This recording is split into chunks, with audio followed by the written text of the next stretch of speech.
더운데 여러분 어떻게 지내십니까? 올해도 정말 연일 폭염이 계속되고 있습니다.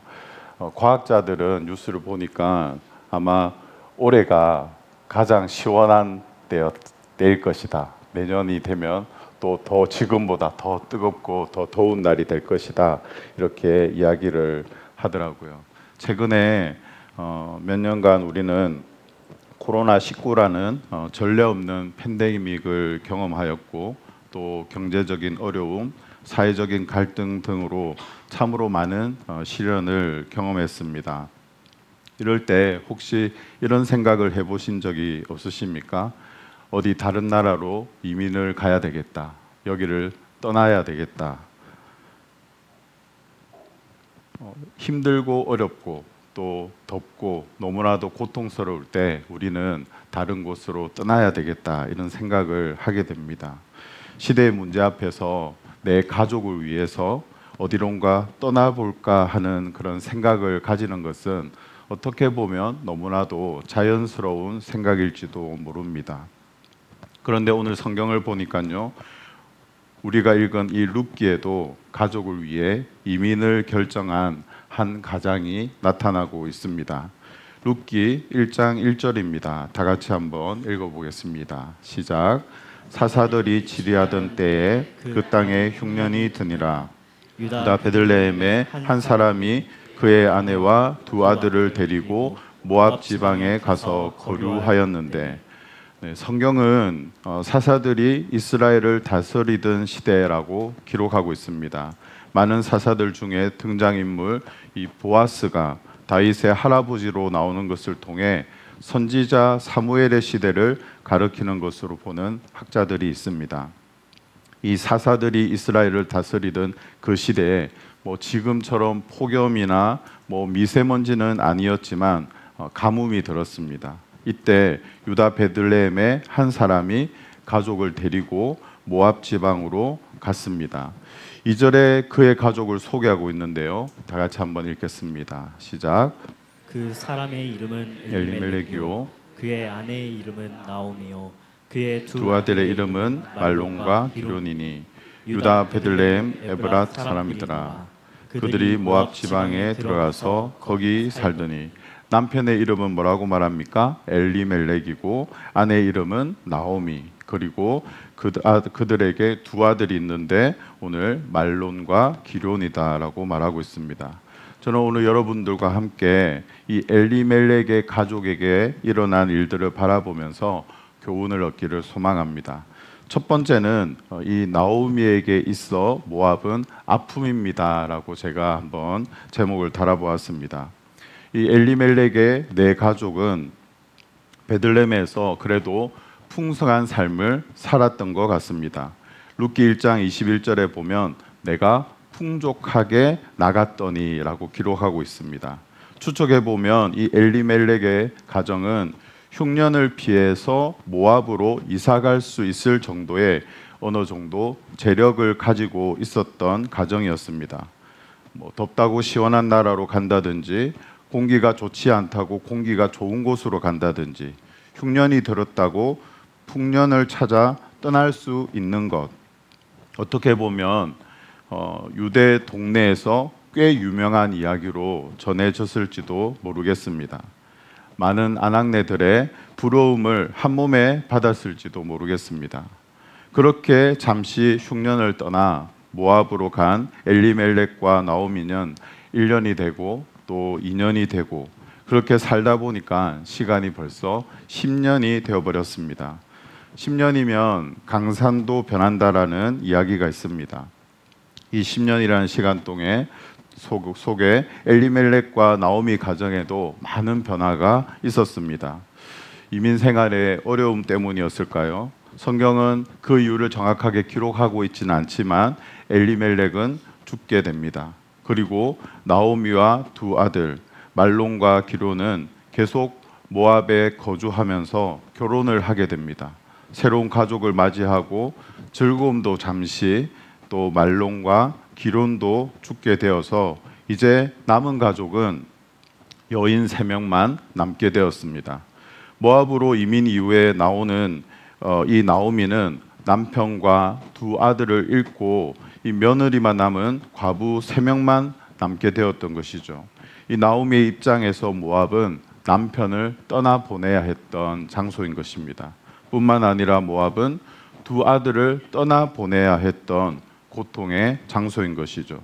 그렇기 때문에 나오미는 모압에 있고 싶지 않았을 것입니다. 사랑하는 성도 여러분, 여러분은 혹시 어떤 곳에서 떠나보신 적이 있으십니까? 나오미는 흉년으로 자신이 살던 공동체를 떠났습니다. 꿈을 안고 떠났지만 이 10년의 세월 속에 가족을 모두 잃어버리고 다시 이제 나오미는 떠날 준비를 하고 있는 것입니다. 나오미는 가족을 잃은 아픔을 가지고 떠날 수밖에 없는 그 상황에 처해 있는 것이죠. 이렇게 환경적인 아픔이나 또 가족을 잃어버린 아픔은 어디론가 떠나야 할 만큼 큰 충격인 것입니다. 제가 예전에 섬겼던 교회 담임 목사님은 아버지가 교회를 개척하시고 정말 교회를 사랑하는 마음으로 40일 금식 기도를 하셨다고 합니다. 그런데 그 아버지가 40일 금식 기도 가운데 돌아가시게 되었습니다. 그래서 사모님과 함께 그 가족이 한국을 떠나서 미국으로 이민을 가신 이야기를 들은 적이 있습니다. 하나님을 위해 또 교회를 충성한다고 40일을 금식하면 보통 우리의 생각은 어떻습니까? 더 많은 어떤 영성을 가지고 또 영권과 능력을 주셔서 교회를 부흥시켜 주셔야지 왜 데리고 가셨을까요?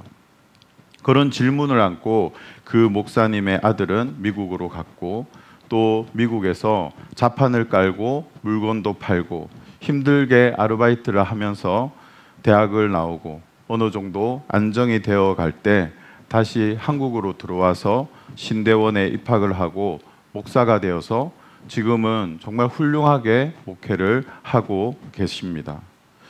인터넷에 교회를 떠났다라는 페이지가 있습니다. 그곳에는 오랜 고민 끝에 섬기던 교회를 떠나고 또 영적으로 방황을 하는 수많은 성도들의 아픈 고백들이 올라와 있습니다. 제가 다시 좀 찾아보니까 21년도까지 업데이트가 되고 더 이상 글이 올라오고 있지는 않지만 지금 이 순간에도 수많은 성도들이 교회를 떠나는 이야기들이 여기저기에서 들려오고 있습니다. 특히 코로나19 이후에 이런 현상들이 더 심각해진 것을 보게 됩니다. 요즘 젊은 세대들, 특히 MZ세대들이라고 불리는 분들을 중심으로 교회를 떠나는 현상들이 늘어나고 있습니다. 왜 그럴까요? 코로나19 이후에 온라인 예배가 일상화되면서 공동체와의 연결감이 또 약해지고 또 화면 너머로 들이다보니까 함께 기도하고 또 함께 찬양하며 은혜를 나누는 그 따뜻함이 사라졌기 때문이라고 생각합니다. 또한 권위적인 교회 문화에 대한 거부감, 또 진정성 있는 신앙 공동체에 대한 갈망 등 여러 가지 이유로 복합적으로 적용하고 있는 것 같습니다. 이런 현실 속에서 저는 한 청년의 아픈 고백을 한번 들려드리겠습니다. 섬기던 교회를 떠난 지 2년이 되었습니다. 저는 실용음악 보컬을 전공했는데요. 부모님께서 편찮으셔서 저 혼자 교회를 출석했습니다. 보컬 전공이라고 밝히니 갑자기 이런저런 행사에 제 동의도 묻지 않고 참가 명단에 올려놓더군요. 그래도 예배의 자리니까 순종하자는 마음으로 참여했습니다. 그런데 어느 순간부터 제 또래의 아들을 둔 어른분께서 제가 행사에 참여하는 걸 꺼리신다는 얘기를 듣게 되었습니다. 그리고 제 아버지 뻘 되시는 성가대 집사님은 행사에서 제가 솔로를 맡게 되었다는 소리를 듣자마자 제 앞에서 저딴 게 솔로라며 악보를 집어던지고 나가시더군요. 그뿐만이 아니라 결혼 안 하신 전도사님과 간사님은 자매들에게 저 같은 사람이 앞에선 착해 보이지만 자매들 엄청 꼬신고 다닌다는 식으로 얘기하고 다니셨더라고요. 이 상황이 너무 혼란스럽고 화가 나서 정령부 목사님께 상담을 드렸더니 마치 제가 모든 행사를 독점하듯이 참여해서 그런 것처럼 말씀하시더군요. 저는 한 번도 제가 먼저 뭘 하겠다고 말한 적이 없습니다. 혹시라도 교만해질까봐, 혹시라도 더 큰 자리를 욕심내게 될까봐 시키는 것만 했습니다. 그런데 이제 와서 저를 무슨 연예인병 걸린 사람으로 만들어버리니 너무 힘들더라고요. 그런 상황에서 성탄 전야제 연습 때 회사 일로 인해 늦을 것 같아 전도사님께 미리 연락드리고 5분 늦었더니 전도사님은 제게 반말로 화를 내셨습니다. 항상 굉장히 자주 늦는 저와 동갑인 어떤 형제도 친구와의 약속으로 갑자기 30분 늦었지만 그 형제의 부모님께서 교회 장로님이고 권사님이셔서 이번에도 존댓말로 점잖게 넘어가는 걸 보고는 더 이상 못 견디겠다 싶어서 섬기던 교회를 나왔습니다. 지금은 한 교회에 적을 두지 않고 음악도 세상 음악만 하고 있습니다. 교회 어른들을 보면 선입견만 들고 교회 행사엔 거부감만 들게 되었습니다. 다시 회복하고 싶지만 엄두가 나질 않네요. 선입견과 무례함으로 상처받고 교회를 떠난 청년, 다시 회복하고 싶지만 엄두가 나지 않는다라는 그의 고백은 저 자신을 너무나도 부끄럽게 만들었습니다. 이렇듯 공동체에서 받은 상처와 아픔은 교회를 떠나게 되는 이유가 되기도 합니다. 그런데 오늘 이 나오미의 이야기로 다시 돌아가서 보면 나오미도 베들레헴에서 모압으로 갈 때는 떠날 수밖에 없는 상황이 있었다는 것이죠. 흉년 때문이었습니다. 그리고 지금은 모압에서 다시 떠나야 하는 그 이유가 무엇입니까? 남편과 두 아들을 잃어버렸기 때문에 다시 떠나야 하는 것이죠. 하지만 그녀에게는 돌아갈 곳이 있었습니다. 두 번째로 우리가 생각해 볼 것은 나오미에게 이 고향 베들레헴은 희망이다라고 저는 제목을 지어보았습니다. 나오미가 모압 땅에 온 한 가지 이유는 무엇이었습니까? 유다 베들레헴의 흉년이었습니다. 그런데 10년 동안 남편과 두 아들을 잃어버리고 홀로 남은 나오미에게 베들레헴에서 소식이 전해집니다. 그것은 바로 6절인데요. 한번 같이 읽겠습니다. 시작. 그 여인이 모압 지방에서 여호와께서 자기 백성을 돌보시사 그들에게 양식을 주셨다 함을 듣고 이에 두 며느리와 함께 일어나 모압 지방에서 돌아오려 하여. 하나님께서 유다에 흉년을 들게 하셨다라는 소식을 듣게 되자 나오미는 베들레헴을 생각하면서 다시 희망을 가지게 되었습니다. 그래서 두 며느리와 함께 일어나서 떠날 준비를 하고 있는 것입니다. 하지만 이 나오미의 마음은 복잡해졌습니다. 오르바와 롯을 데리고 베들레헴으로 돌아갈 것인가? 아니면 이 젊은 며느리들에게 다시 그들의 인생을 살 수 있도록 배려해야 하는 것인가라는 마음에 걱정이 생겼습니다. 그래서 유대로 돌아오는 여정 중에 두 며느리들을 붙잡고 그렇게 이야기하는 것입니다. 죽은 내 아들과 나를 돌보아 주었던 것처럼 하나님께서 너희를 돌보아 주기를 원한다. 이제 너희의 어머니의 집으로 돌아가라. 하나님께서 너희에게 새 남편과 새 가정을 주시기를 원한다고 하면서 축복합니다. 이 이야기를 듣고 두 며느리는 통곡을 하고 같이 끌어안고 울고 있습니다. 우리는 이 대목에서 얼마나 고부간의 사랑이 돈독했는지에 대해서 우리가 알 수 있습니다. 9절에 며느리들이 큰 소리로 울고 있는 모습이며 또 13절에 며느리를 위해 할 수 있는 방법이 나오미에게 아무것도 없는 자신을 바라보면서 여호와의 손이 나를 치셨으므로 나는 너희로 말미암아 더욱 마음이 아프다. 내 마음이 찢어진다라고 이야기를 하고 있는 것이죠. 그래서 시어머니 나오미는 베들레헴으로 돌아가서 다시 희망을 품기를 원합니다. 그녀가 갈등하는 이유는 이 며느리들에게도 고향으로 돌아가서 새로운 인생을 살 수 있도록 그렇게 길을 열어주고자 하는 그 어머니의 마음이 온전히 느껴지는 것이죠. 그래서 오르바는 어머니의 말씀에 순종하고 고향을 떠났지만 유독 룻은 어머니의 곁을 떠나지 않습니다. 성경은 룻이 나오미를 떠나지 않는 이유를 분명하게 기록하고 있습니다. 15절부터 17절까지인데요. 길지만 같이 한번 읽도록 하겠습니다. 시작. 나오미가 또 이르되 보라 내 동서는 그의 백성과 그의 신들에게로 돌아가나니 너도 너의 동서를 따라 돌아가라 하니 룻이 이르되 내게 어머니를 떠나며 어머니를 따르지 말고 돌아가라 강건하지 마옵소서. 어머니께서 가시는 곳에 나도 가고 어머니께서 머무시는 곳에서 나도 머물겠나이다. 어머니의 백성이 나의 백성이 되고 어머니의 하나님이 나의 하나님이 되시리니 어머니께서 죽으시는 곳에서 나도 죽어 거기 묻힐 것이라.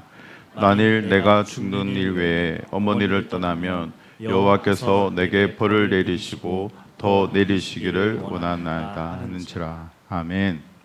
할렐루야. 룻이 나오미와 함께 베들레헴으로 들어가야 하는 이유를 분명하게 말하고 있는 것이죠. 룻은 이방 민족이었지만 15절에 기록하고 있는 것처럼 그의 백성과 그의 신들에게 돌아갈 수 없다라고 이야기하고 있는 것입니다. 자신은 하나님의 백성으로 살겠다라고 다짐하고 있는 것이죠. 10년의 그 세월 동안 그리고 또 시집을 와서 그 시어머니 나오미의 그 삶을 보면서 이방 민족이었던 이 룻은 어머니를 통해서 그의 하나님을 보고 있었던 것입니다. 자신은 나는 하나님의 백성으로 남겠습니다. 어머니의 백성이 나의 백성이 되고 어머니의 하나님이 나의 하나님이 되실 것입니다 라고 말하고 있는 것이죠. 룻에게 있어서는 이 베들레헴에는 단순한 행복 추구가 아닌 하나님의 백성으로 살아갈 행복 추구였던 것입니다. 이 룻이 얼마나 대단한 여자입니까? 마태복음 1장 5절에 보면 살몬은 라합에게서 보아스를 낳고 보아스는 룻에게서 오벳을 낳고 오벳은 이새를 낳고 이새는 다윗 왕을 낳으니라. 룻은 다윗 왕과 예수 그리스도로 이어지는 계보를 잇는 여인으로 하나님 앞에서 쓰임 받는 그런 여인이 되는 것입니다. 그런데 이제 이 베들레헴에 도착한 이 나오미와 룻의 이야기를 한번 보겠습니다. 희망을 품고 하나님이 풍족하게 그들을 먹이신다는 희망을 품고 돌아왔지만 나오미에게 또 다른 현실적인 아픔이 기다리고 있는 것입니다. 세 번째로 제가 제목을 잡아봤는데 오늘 설교의 제목과 같습니다. 나는 나오미가 아니라 뭐라고요? 마라입니다.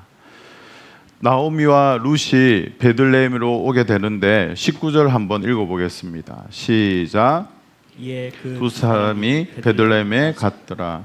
베들레헴에 이를 때에 온 성읍이 그들로 말미암아 떠들며 이르기를 이가 나오미가 하는지라. 베들레헴으로 모압 사람으로 보이는 이 한 여인과 또 멀리서 익숙한 얼굴이 오는데 누구더라 이러면서 보고 있는 거죠. 세월은 오래 지났지만 금세 사람들은 알아차리는 것입니다. 이가 나오미가 아니냐.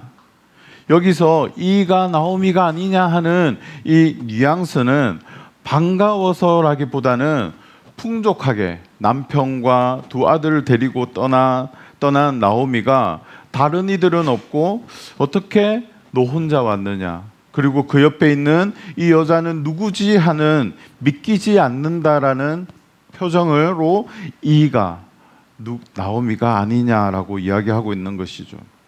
궁금함과 믿기지 않는 탄성이 서려 있는 것입니다. 그래서 나오미는 그들에게 이렇게 이야기를 하는 것입니다. 나를 나오미라 부르지 말고 나를 마라라 부르라 라고 말합니다.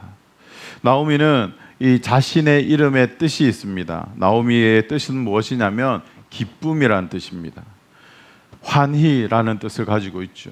그런데 그녀는 10년의 세월 동안 빈털터리가 되고 모든 것을 잃고 자신의 고향으로 돌아왔을 때 나를 기쁨이라고 부르지 말고 자신을 괴로움, 고통, 쓰다라는 뜻의 이 마라라고 불러달라고 이야기를 하고 있는 것입니다. 여러분 한번 이 나오미의 입장에서 한번 생각해 보십시오. 베들레헴을 떠날 때는 풍족하게 떠났는데 이 10년의 세월 동안 그녀는 환희, 기쁨이 없고 괴로움만 있게 된 것입니다. 또한 그녀는 그 이유가 하나님께서 나를 괴롭게 하셨다라고 말하고 있습니다. 나를 징벌하셨다라고 이야기를 하고 있는 것이죠.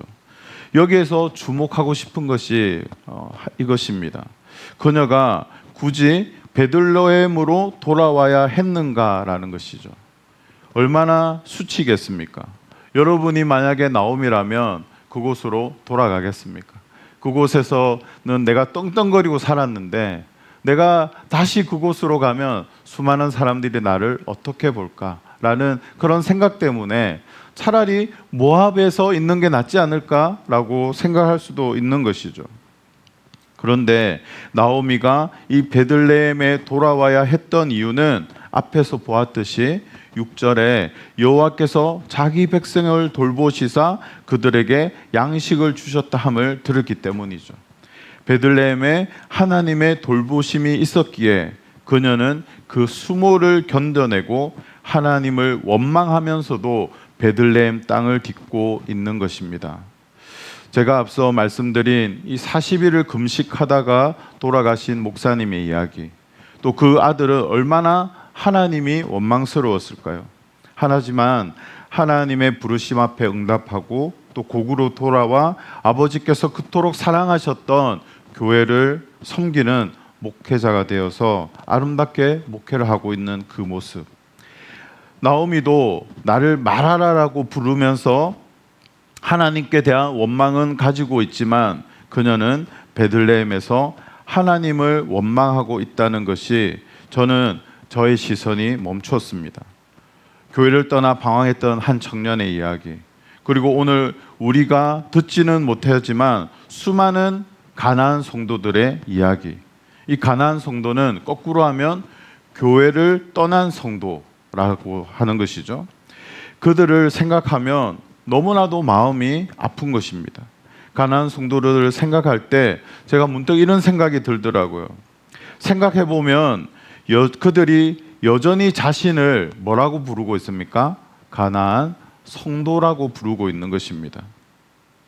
저는 이 성도라고 부르는 그 자체에 의미가 있다라고 생각합니다.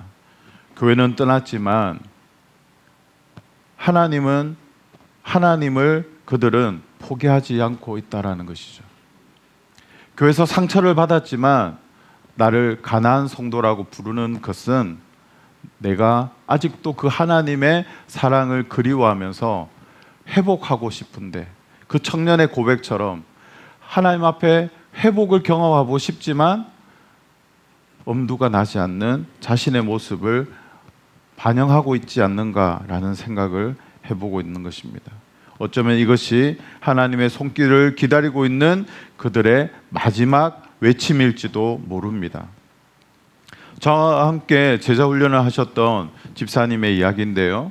함께 사역했던 목회자에게 엄청나게 큰 상처를 받아서 그 누구에게도, 남편에게도 말을 하지 못하고 있다가 눈물로 시간을 보내시던 그 집사님이 끙끙 앓다가 교회를 다니지 않는 정말 어릴 적부터 친하고 자신을 응원하는 그 친구들에게 마음을 나누는 계기가 있었다라고 합니다. 그런데 그 친구들의 대답이 참 의미가 있습니다. 야, 내가 너 같으면 교회를 떠나고 안 다닐 것 같은데 너는 교회를 안 다닌다는 말은 안 하네. 나 같으면 교회를 안 다닐 것 같은데 너는 교회를 안 다닌다는 말은 안 하네. 제가 그 집사님과 대화를 하면서 대신 목회자로서 사죄를 드리고 정말 마음이 아팠습니다. 도리어 목사보다 더 신앙이 좋으시구나라는 생각이 들 정도였습니다. 계속 이 대답이 제 마음을 계속 울렸습니다.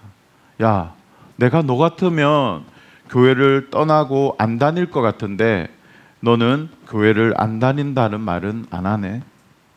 사랑하는 성도 여러분, 이 집사님에게서 또 40일을 금식하다가 돌아가신 아버지를 둔 그 목사님에게서 또 그 교회를 떠났지만 지금도 방황하고 있는 한 청년에게서 이 나오미의 마음이 보이지는 않으십니까? 이방 땅에서 남편을 잃어버리고 또 두 아들까지 잃어버린 나오미는 하나님을 원망하고 있습니다. 그러나 나오미는 하나님을 원망하며 나를 나오미가 아니라 말하라 부르라고 말하면서 나를 기쁨이 아니라 나를 고통이라고 부르라고 말하면서도 하나님을 원망하고 있지만 그녀는 하나님을 떠난 것이 아니라 하나님께서 자기 백성을 돌보고 계신 이 베들레헴에 서 있다는 사실이 너무나도 큰 은혜가 되는 것입니다.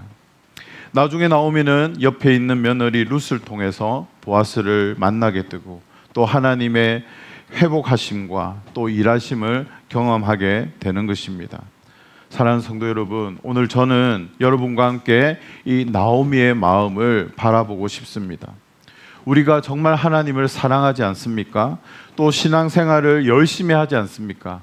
또 세상에서는 얼마나 하나님 앞에서 열심히 또 세상의 빛과 소금이 되기 위해서 직장에서 가정에서 또 얼마나 많이 섬기시고 또 그렇게 사랑을 실천하고 있습니까?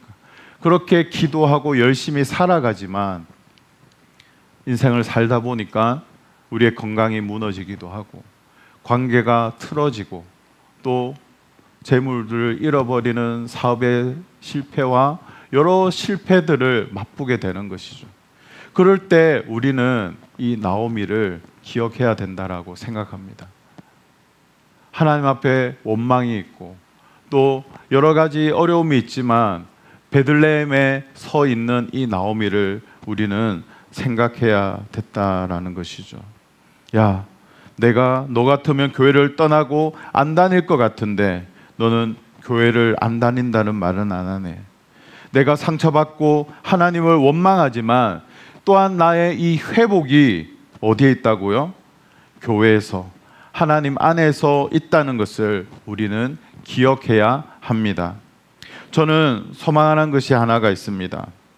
함께 울고 함께 웃는 이 힘든 사람들의 눈물을 닦아주는 그런 한 사람, 그런 여러분이 되기를 소망합니다. 그런 예배인 교회가 되기를 소망합니다. 성공에 목말라 하는 교회가 아니라 가난한 성도들에게 시선을 돌리고 또 외롭고 힘들고 상처받은 자들에게 함께 해주고 힘이 되어주고 상처에 밴드를 붙여주는 그런 교회, 그런 여러분들이 되시기를 소망합니다.